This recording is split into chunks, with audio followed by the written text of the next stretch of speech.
الله محله وما أنت صورة قليل إن كسر وتقيب كلنه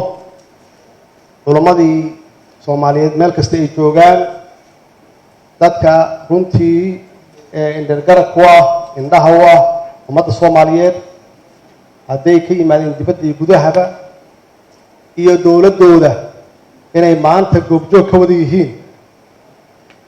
shirweynahan oo ah sanadkii ugu horeeyay oo magaalada Muqdisho lagu qabto waxaan rajeynayaa insha Allah sanad walba inay noo noqoto aad noo noqoto oo intaan uu ka sii ballaarto hadduu ay yiraahdo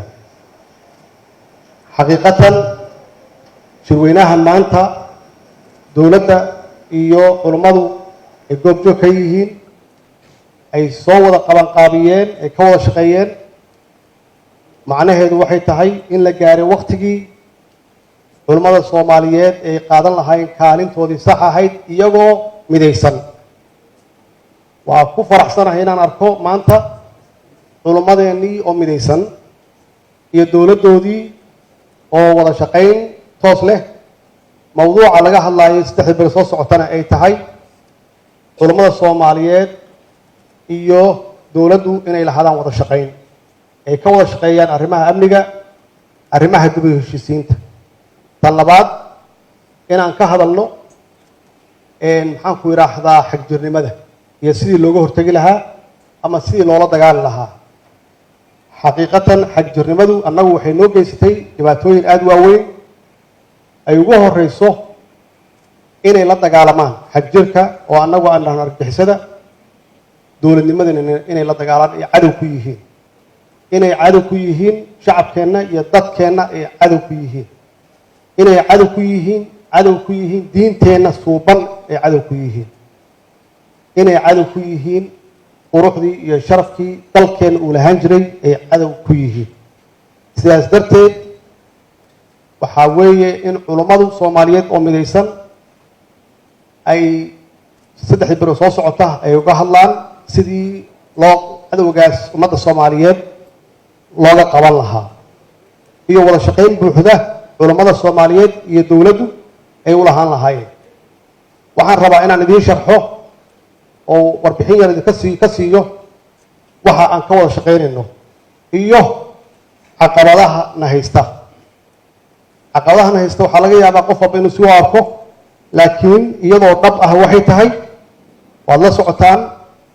qaraxyada iyo burburka ay geysanayaan qolooyinkan xagjirka ah qolooyinkan argagixisada ah ay ku xalaaleysteen dhiigga shacabkeenna ee muslimiinta ee Soomaaliyeed ay ku xalaaleysteen ama ay burburiyaan dunyadeenna ay burburiyaan taas waa mid waxay ay cadow ku yihiin waxyaabaha caqabadaha dalkeenna haysata waxaa kaloo ka mid ah oo aan wada ognahay qabyaaladda oo dhowr jeer lagu soo celceliyo iyo waxa aan ugu naqaano awood qaybsiga oo runtii dee markii laga hadlayo dowlad wanaag marka laga hadlayo meelay ka soo geli karto in qabiil wax lagu qaybsado ma garanayo meesha ka soo geli karto meel ay ka soo geli karto qarannimo iyo qabiil ama qabyaalad ma garanayo annagoo doonayna inaan caalamka la tartanno oo dalkeenna runtii uu noqdo wadamada ugu wanaagsan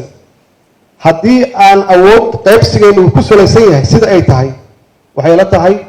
waa soo aragnay 18 sano siday wax ahaayeen haddana haddii aan laga gudbin waxay la tahay waxaan gelaynaa muddadaasi muddo ka dheer oo tiya yaan gelaynaa waxaa la sheegay dhibaatooyinkaan qabno waxa weeye dhaqan xumo siyaasiyiinta ah ama siyaasadeed oo runtii aan la garanaynin qofkan siyaasiga waxa uu u yaqaano mucaarad iyo waxa loo yaqaano dumin mucaaradku waa wanaagsan yahay waa wax wanaagsan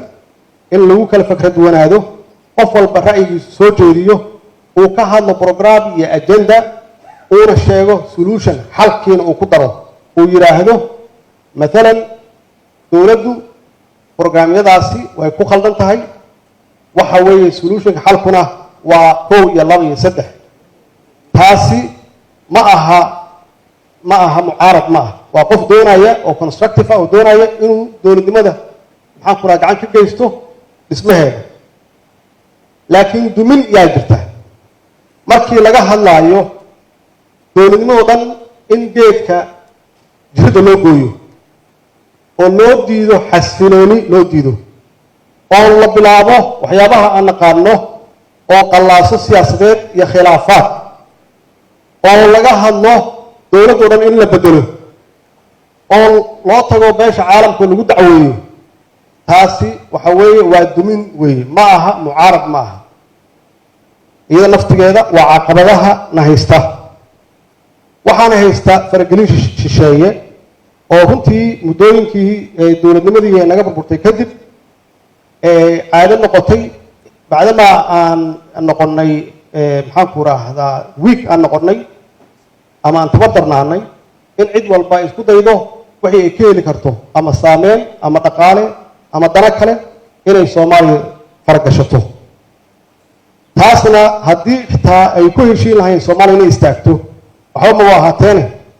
iyaga dhexdooda isu diidaya maxaa yeelay mid walba wuxuu rabaa saameyn ka badan kan kale inuu lahaado iyo annagoo u fuudeedhay oo dadkeenu inta badan ay aamineen haddii beesha caalamku aysan garab taagnayn inaysan dhaqaaqi karin taasna waxay keentay in dad badan ay isdhiibaan oo laisu dhiibo shisheeye laisu dhiibo burburka institutionska dowladda haddaad aragtaan dowlad xoog leh dowladda xoogga leh waxay haystaa institutions hay-adaha dowladda oo xoog leh oo shaqeeya ayay haysataa oo dadka ka shaqeeya ay maxaan ku raahdaa lagu shaqaalaysiiyo aqoonta iyo kartida ay leeyihiin laakiin heebta ay leeyihiin aysan meelna ka soo gelin ilaa annaga hadda waxaan ku qaybsanaa waa 4.5 iyo awood qaybsi qabiilaan ku qaybsanaa laakiin haddii aan doonayno institutions inuu dib noogu dhismo waxaa la rabaa laba qof oo waalo ah haddii ay wax tari karaan qarnimada iyo dowladnimadeenna in garab lagu siiyo laguna taageero laakiin haddii la yidhaahdo ha lagu bedelo si maxaan ku rahdaa awood qaybsigii sidii ay la rabay ama sidii ay ahayd in laga dhigo waxa weeye burburka institutionskeenu way ku jirayaan laga soo bilaabo ciidanka iyo civiliankaba ciidanka iyo civilianka labadaba waxaa intaas ugu daran dhaqaale xumo baahsan yaa dowladnimadana haysata wax kalena ma aha aruurintii la aruurinayay canshuuraadkii yaan sidii la rabay ahayn maxaa yeelay dadkeenu dowladnimadu waxaa laga yaabaa intooda badan inaysan fahamsanayn inay aqoontooda ku yarta wax dowladnimo tahay oo dowladnimo loo arko wax qof leeyahay shaksi ah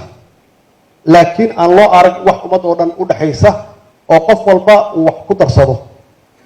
hadduu yahay qofku shacab inuu ku darsado maxaan ku idhahdaa dhaqaalihiisa iyo canshuurtiisa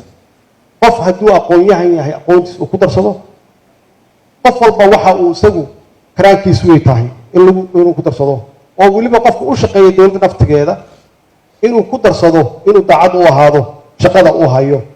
uusan ka dhigin wax isaga uu leeyahay caqabadahaas iyo kuwo ka badan ayaa runtii dowladnimadana haysta sida keliya looga hortegi karaa ama looga bixi karana waxay tahay annagoo ka shaqeyno dowlad wanaag oo aasaas u ah daacadnimo iyo sida diinteena noo sheegayso ammaanada ummaddu ay u dhiibatay mas-uuliyiinta inay u hayaan cadaaladna ay ku maamulaan taasi waxaa la faray qofka mas-uulka ah taas yaa waxaa la rabaa inay u noqoto aasaas u noqoto dowladnimadaasi waxaa lagu ilaalin karaa waxa weeye ciidan weyn haddaadan ciidan lahayn ma noqon kartid state qaran ma noqon kartid ciidankaasi waa inuu awood u leeyahay dalka inuu difaaco haddii ay tahay cadow shisheeye iyo cadow gudaba ciidamadaas waxaa laga rabaa inay ilaaliyaan amniga iyo nidaamka iyo kala dambeynta iyo xasiloonida inay ilaaliyaan haddii dalku uusan ciidan lahayn ama ciidankiisu u kala qaybsan yahay siyaabaha aan sheegay oo hore dalkaasi ma noqonayo dal istaagan oo runtii la tartami kara ama la jaan qaadi kara caalamka intiisa kale. tan ugu muhiimsan waa culummada. tan ugu muhiimsan waa culummada, maxaa yeelay culummadu waa indhaha bulshada weyn. culummadu waa dadka keliya ay shacabkeenu ku midaysan yihiin inay dhegaystaan. markii culummadu ay taageerto dowladdeeda oo caqabadahan aan sheegay ay qayb ka noqoto sidii caqabadahan maxaan ku rahaa looga hortagi lahaa ama wax looga qaban lahaa, waxaan aaminsanahay 50% dhibaatada Soomaaliya inay yaraan karto. yaan aaminsanahay maxaa yeelay culummadu waxa weeye maalin walbaba dee waxay ka hadlaan waxa xaqa ah, waxa wanaagsan ay ka hadlaan. marka waxa wanaagsan oo xaqa ah ay ka hadlaan haddii ay ku apply gareeyaan dowladnimada iyo shacabkaas inay ahaadaan shacab ka dambeeya madaxdoodana ay ku amraan ama ay kula dardaarmaan sida aan sheegay inay ka shaqeeyaan wax wanaagsan iyo maslaxadda ummadooda, ay ka qayb galaan sidaad sheegteen arrimaha amniga oo qolooyinkan dhibka wada oo runtii argagixisada ah oo xagjirka ah inay bannaanka u soo saaraan oo ay la hadlaan oo ay kala hadlaan sidii dad kaleysan ay ugu biirin, kuwa ku jirana ay uga soo celiyaan. intaas keliya maaha, haddii xitaa suuragal tahay in aad ka wada shaqaysaan dib u heshiisiinta dowladda iyo iyaga, waxa weeye waa door, waa kaalin culammada Soomaaliyeed u furan. maxaa yeelay kuwaasi hadday khaldameen oo diinta si khaldan u fasireen, haddaad tustaan maxaan ku raahdaa iftiinka tustaan oo aad xaqa tustaan, waxaan aaminsanahay shacabkana aad gaartaan in kuwaasi awooddoodu ay yaraanayso.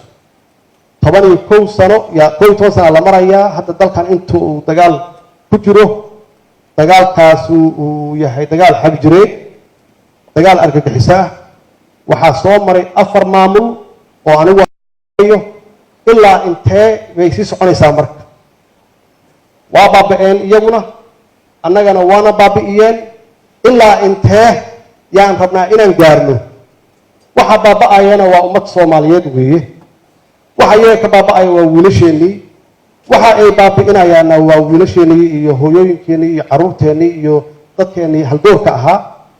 yaan u faa'iideynay marka? yay u faa'iideeyeen? waxa weeye ilaahay ha noo soo hadeeyo, ilaahay ha noo soo celiyo. idinkuna inaad kaalintaas qaadataan oo aad la dardaarantaan. markaad midowdaan waana midaysantihiin, ilaahayna ha idin sii mideeyo. waxaan aaminsanahay inay soo noqon doonaan waqti ahaato, aysan sugin ilaa iyaguna ay tirtirmaan, annaguna dhibaato badan ay noo geystaan, ummado kale iyo shisheeye kalena aysan naga faa'iidaysan. culummadu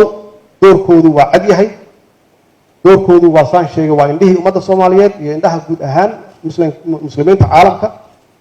in aad si saxa ah oo wanaagsan oo runtii nidaamsan aan u wada shaqeyno. cadowgaas na wada haysta oo cadowgaasna na wada dhibaya oo dhibka nagu hayana aan isku meel uga soo istaagno. tan kale waxa weeye caqabadaan sheegay looga hortagi karo waa shacabka Soomaaliyeed iyo culimmadooda iyo dowladooda oo wada shaqeyn leh oo wada shaqeynaya. haddii intaas aan isla helno, waxaan aaminsanahay oo aad ku guulaysataan ama aad si xoog uga shaqaysaan wacyigelinta iyo kor u qaadista wacyiga shacabka Soomaaliyeed, oo aad ku wacyigelisaan in nabaddu ay wanaagsan tahay. nabadduna maxaan ku rahaa keenisteedu ay tahay mas-uuliyad wadareed, dowladdana lagu taageero, gacan lagu siiyo. waxaan aaminsanahay inay nabadda Soomaaliya ay aad iyo aad isu dhawaanayso. waxa kale oo iyagana qayb weyn ka qaadan kara ganacsatada oo ilaahay xoolihii siiyey. xoolahaasi inay ku bixiyaan sidii dalkan nabad uu noqon lahaa, sidii dowladdu u istaagi lahayd, sidii dowladdu ay u haysan lahayd dhaqaale ay maxaan ku raahdaa howlaha amniga iyo howlaha adeega bulshada ay ku fuliso. aysan dowladda aadin dad shisheeye oo aysan ka raadsan dhaqaale, aysan ka raadsan. marka iyada laftigeeda waxa weeye waa door ama kaalin culummadu ay runtii qaadan karto shacabkana ay kala hadasho inay dowladdan iyagaa iskale oo dowladdu waa shacabkii weeye inay bixiyaan kow nabadgelyo kala shaqeeyaan canshuurtana bixiyaan ganacsatada saasoo kale lagu dhiirigeliyo inay qayb ka qaataan inay bixiyaan canshuuraha si dowladdaasi ay u qaadato mas-uuliyaddeeda oo ah arrimaha adeega iyo wixii la mid ah shirweynahan waxaan rajaynayaa insha allah inuu noqdo shirweyne taxana ah oo socda bacdama uu yahay maanta kii ugu horreeyey in sanadla uu noqdo oo sanad walba aan qabanno oo weliba marka ugu dambeysa insha allah aan gaarno inaan isbartibada ku qabanno oo ummadda soomaaliyeed kulli aan ku casilno annagoo hal ah annagoo mid ah guud ahaan ummadda soomaaliyeed meel kasta ay joogaan